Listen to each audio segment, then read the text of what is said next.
बिस्मिल्लाहिर्रहमानिर्रहीम। अस्सलामु अलैकुम स्टूडेंट्स। आज के इस वीडियो में हम बात करेंगे चैप्टर बायो एनर्जेटिक्स के बारे में, ठीक है। और ये पार्ट 1 वीडियो है। जैसा कि आपने थंबनेल में देखा होगा कि हम दो तरह के टॉपिक को डिस्कस करेंगे। पहला है फोटोसिंथेसिस का, जो कि जनरल आइडिया हम उसमें डिस्कस करेंगे, क्योंकि इसकी मज़ीद डिटेल आगे आएगी हमारे पास। इसके बाद आगे हमारे पास टॉपिक्स आएंगे लाइट रिएक्शन, डार्क रिएक्शन। तो फोटोसिंथेसिस का जस्ट जनरल इंट्रोडक्शन को हम देखेंगे। दूसरा आएगा हमारे पास रोल ऑफ लाइट, फोटोसिंथेसिस में क्या उसका रोल है। रोल ऑफ पिगमेंट्स, जो कि एक तरीके से लाइट एनर्जी को एब्जॉर्ब करते हैं, ठीक है। वो अभी हम आगे बात करेंगे, जिसमें फोटो सिस्टम वगैरह आ जाता है। रोल ऑफ वाटर आ जाता है, रोल ऑफ कार्बन डाइऑक्साइड आ जाता है। ये तमाम के तमाम हम इस टॉपिक और आज की इस वीडियो में हम डिस्कस करेंगे, जो कि पार्ट 1 है, ठीक है। इसके मज़ीद आई थिंक 4 से 5 पार्ट बनेंगे, जिसमें बायोएनर्जेटिक्स पूरा कवर अप हो जाएगा। और ये जो चैप्टर है, ये चैप्टर बहुत डिफ़िकल्ट समझा जाता है, और I hope I will do my best कि मैं इसको मज़ीद आसान से आसान बना दूँ, ठीक है। तो सबसे पहले स्टार्ट करते हैं बायो एनर्जेटिक्स। सबसे पहले इसकी टेक्नोलॉजी को ही देखते हैं कि बायो एनर्जेटिक्स है क्या। बायो एनर्जेटिक्स हमारे पास it is quantitative study of energy relationships in biological system. मतलब ये मेरे पास एनर्जी कन्वर्जन में इन्वॉल्व जो मैकेनिज़्म है, उसका नाम है बायो एनर्जेटिक्स का। यानी कि बायोलॉजिकल सिस्टम यहाँ पे मुराद है कि मेरी बॉडी में मेटाबॉलिक रिएक्शंस हो रहे हैं। उन मेटाबॉलिक रिएक्शंस को गवर्न करना, यानी कि उसको वर्क में रखना, इसके लिए मुझे एनर्जी चाहिए होती है। और दूसरे लफ्ज़ों में अगर मैं कार्बोहाइड्रेट की मिसाल लूँ, फॉर एग्ज़ाम्पल मेरी बॉडी में कार्बोहाइड्रेट गया, फिर उसके बाद उसका क्या हुआ, एब्जॉर्प्शन हुआ, फिर उसके बाद डिफरेंट मैकेनिज़्म हुए, जो कि डाइजेशन प्रोसेस में आ जाता है। The last step is to yield energy. और ये पूरा का पूरा प्रोसेस मेरे पास आता है बायो एनर्जेटिक्स में, ठीक है। यानी कि quantitative study, how much energy is yielding, कि कितनी प्रोसेस हमारे पास हुआ है और उसका एनर्जी कितनी बनी है। तो ये मेरे पास आता है बायो एनर्जेटिक्स में, ठीक है। यानी कि मेरे पास ग्रोथ हो रही है, रिप्रोडक्शन हो रही है, और जितनी लाइफ एक्टिविटीज़ हो रही है, अगर उसमें मेटाबॉलिक रिएक्शंस इन्वॉल्व हैं, ऑफ कोर्स होते हैं, तो उसमें मेरे को एनर्जी चाहिए होगी। एंड दैट एनर्जी अकर्स, और वो एनर्जी फॉर्मेशन कब होगी, हमारे पास बायो एनर्जेटिक के मैकेनिज़्म के थ्रू होगी, ठीक है। सबसे पहले हमने प्लांट सेक्शन को डिस्कस किया है, और प्लांट्स में हम देखेंगे बायो एनर्जेटिक्स को, जिसमें मशहूर ज़माना प्रोसेस आता है जिसको हम कहते हैं फोटोसिंथेसिस। अब ये फोटोसिंथेसिस है क्या? फोटोसिंथेसिस क्या है? What is photosynthesis? फोटोसिंथेसिस बायोएनर्जेटिकली अभी हम डिफ़ाइन करेंगे, ठीक है। एक्चुअली हम जनरली इसको लेकर चलें तो हमने अपनी प्राइमरी क्लासेस में, सेकेंडरी क्लासेस में बस ये बताया, यही रिएक्शन को हमने डिस्कस किया होगा, कार्बन डाइऑक्साइड और वाटर मिल के ये बनाता है, ये बनाता है, बला बला बला, यही डिस्कस किया होगा। लेकिन यहाँ पे अभी हम बात करेंगे कि बायो एनर्जेटिकली बड़ा स्टैंडर्ड आ गया ना, तो हम उसके लिहाज से देखेंगे। चैप्टर के लिहाज से क्या है, it is an energy conversion process. आप समझ आ रही होगी, इसमें भी एनर्जी इन्वॉल्व है, राइट।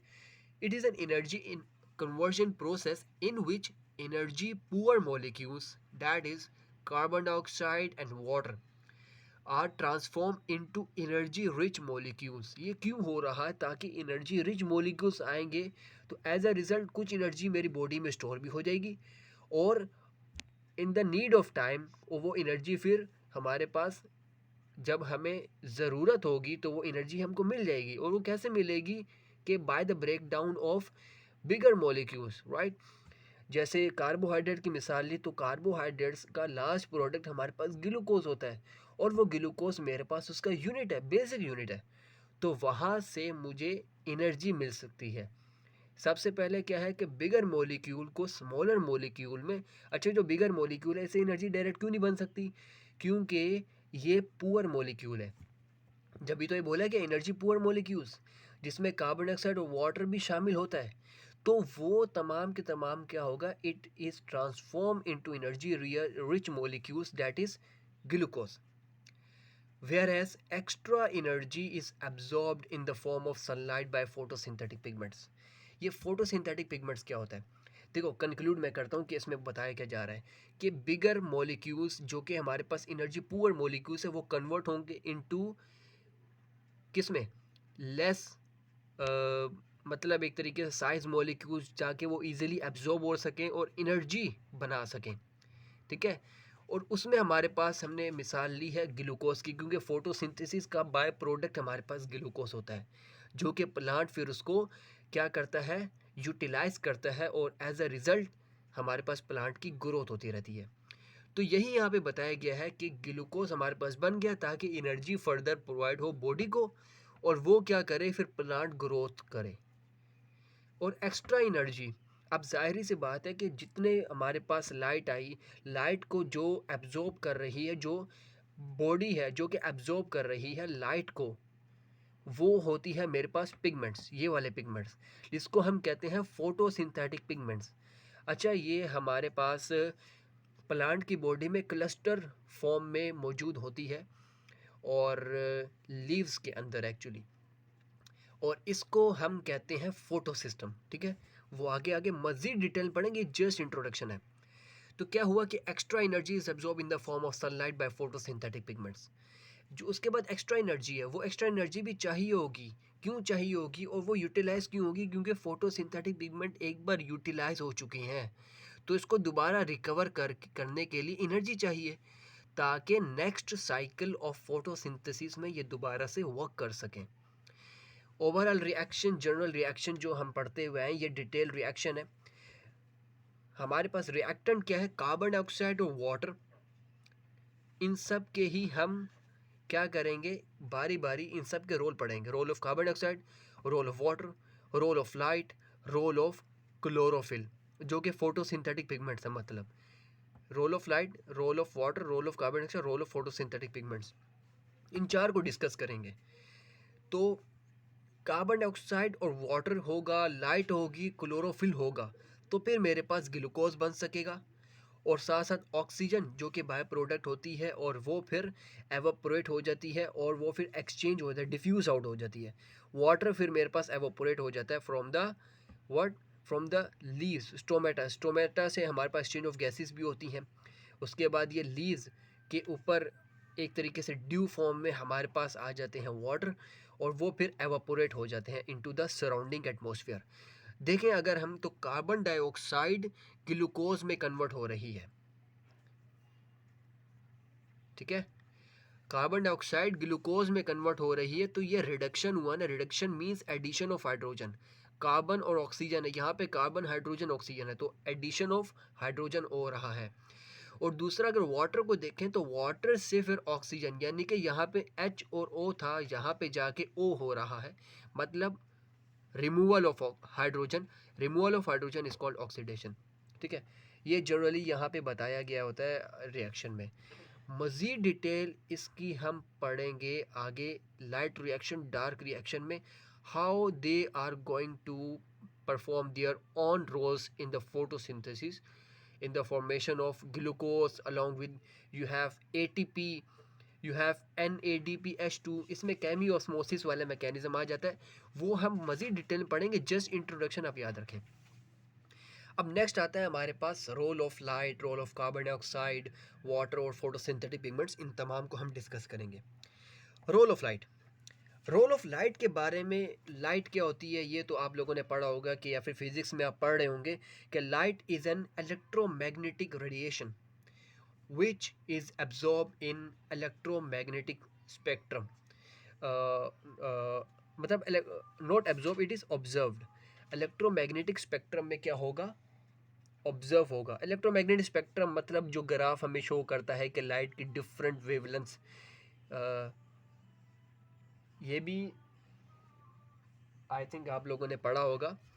तो ये है रोल ऑफ लाइट के बारे में कि लाइट क्या है, इलेक्ट्रोमैग्नेटिक रेडिएशन। सवाल ये कैसे एब्जॉर्ब होगी, तो यहाँ पे मैंने पॉइंट लिखा होगा कि these different wavelengths of visible light are absorbed differently by various photosynthetic pigments in plant body। मतलब ये है कि डिफरेंट वेवलेंथ ऑफ लाइट आएगी। जब डिफरेंट वेवलेंथ ऑफ लाइट आएगी तो वो डिफरेंट पिगमेंट्स उसके लिए अवेलेबल होंगे।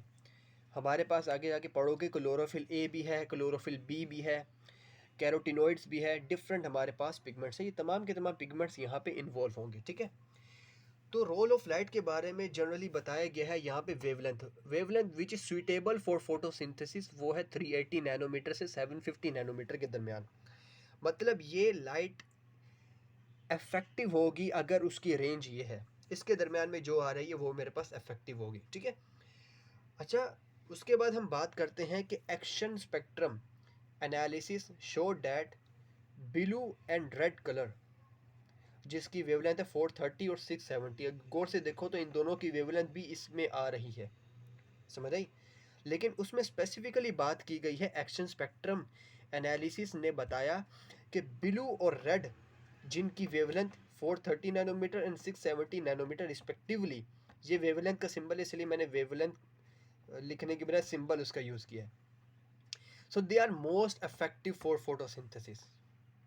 यस, ये एक्शन स्पेक्ट्रम क्या है ये भी तो नहीं पता। तो एक्शन स्पेक्ट्रम हमारे पास एक्चुअली है कि हमने क्या किया कि जो हमारे पास था इलेक्ट्रोमैग्नेटिक स्पेक्ट्रम, ठीक है, उसमें डिफरेंट डिफरेंट का बताया गया कि different wavelength of light which is acting by different pigments, यानी कि डिफरेंट वेवलेंथ ऑफ लाइट आ रही है। जैसे फॉर एग्जांपल 380 की आ गई, 380 की वेवलेंथ आई और वो फिर उस पिगमेंट के पास आई। इसी तरीके से और वेवलेंथ की आई और उसका हमने पूरा इलेक्ट्रोमैग्नेटिक स्पेक्ट्रम में पूरा एक्सपेरिमेंट किया है। तो पार्टिकुलरली पिगमेंट जब एब्जॉर्ब कर रहा है उस वेवलेंथ ऑफ लाइट को, तो हमने ये देखा कि ये दो रेंज आ रही थी, 430 नैनोमीटर वाली और 670 नैनोमीटर वाली वेवलेंथ। ये लाइट जो इस वेवलेंथ की है उसको पिगमेंट्स जो प्लांट के अपने फोटोसिंथेटिक पिगमेंट्स वो बहुत हाईली इफेक्टिव एब्जॉर्ब कर पा रहे थे। और ये एक्शन स्पेक्ट्रम हमारे पास कहलाता है एक्शन। एक्शन नाम से पता चल रहा है कि हमारे पास फोटोसिंथेटिक पिगमेंट एक्ट करके लाइट को एब्जॉर्ब कर पाए, ठीक है। I think you are understanding.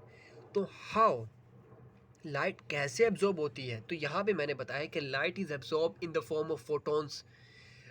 Max Planck's quantum theory I think पढ़ी होगी फिजिक्स में। तो light is absorb in the form of photons in cluster of photosynthetic pigments called photosystem. ये फोटोसिस्टम कहलाता है, क्लस्टर ऑफ फोटोसिंथेटिक पिगमेंट्स को हम कहते हैं फोटोसिस्टम, ठीक है। तो लाइट इज एब्जॉर्ब होगी और एब्जॉर्प्शन ऑफ फोटॉन्स क्या करता है, फोटो इलेक्ट्रिक इफेक्ट करता है। ये फोटो इलेक्ट्रिक इफेक्ट है क्या, ये फोटो इलेक्ट्रिक इफेक्ट है हमारे पास कि इलेक्ट्रॉन एक्साइट करे, इलेक्ट्रॉन एक्साइट करे from the atom of photo system, ठीक है। यानी कि इसकी मज़ीद डिटेल आप लोगों ने फिज़िक्स में पढ़ी है या फिर आप पढ़ेंगे क्लास 12 में। Excitation of electron from atoms of photo system after leaving photo system this electron goes to ETC. ETC मतलब इलेक्ट्रॉन ट्रांसपोर्ट चेन। नहीं समझ आ रहा तो समझ आ जाएगी आपको, ठीक है। आगे जाके इन तमाम के बारे में यानी कि फ्रॉम ए टू जेड के बारे में हम बात करेंगे, पूरी फेडरल बोर्ड को डिस्कस करेंगे यहाँ पे।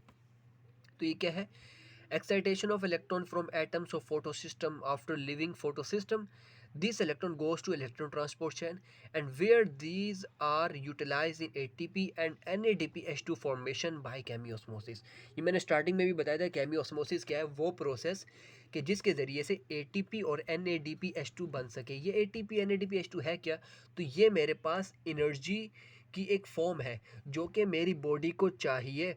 कैसे, ये एनर्जी की फॉर्म है। अगर मेरी बॉडी को एनर्जी चाहिए होगी तो ये एटीपी टूटेगा और मेरे पास एनर्जी आएगी ताकि मैं बॉडी में वर्क कर सके, ठीक है। फॉर एग्जांपल्स मैंने एक्सरसाइज करी, एक्सरसाइज करके फिर मेरा मसल बिल्डअप हो गया, मेरा मसल लैक ऑफ ऑक्सीजन में आ गया क्योंकि मेरे को इनफ ऑक्सीजन नहीं मिल रही। जब भी पेन होता है, फटीग आ गई, मसल फटीग आ गई, तो यहाँ पे मुझे एनर्जी ज़रूरत से ज़्यादा चाहिए। तो जिसके नतीजे में ऑक्सीजन भी कमी है क्योंकि ऑक्सीजन नॉर्मल जो आ रहा है तो उसके नतीजे में तो नॉर्मल ही मेरे पास एनर्जी बनेगी। तो मुझे एक्स्ट्रा एनर्जी के लिए एक्स्ट्रा ऑक्सीजन चाहिए जो कि अवेलेबल नहीं है, तो वहाँ पे एनएरोबिक मैकेनिज्म आएगा जिसमें ऑक्सीजन नहीं होगी, तो उसके नतीजे में फिर हमारे पास एनर्जी बनेगी। ये तो खैर मेरी बॉडी की बात हो रही है।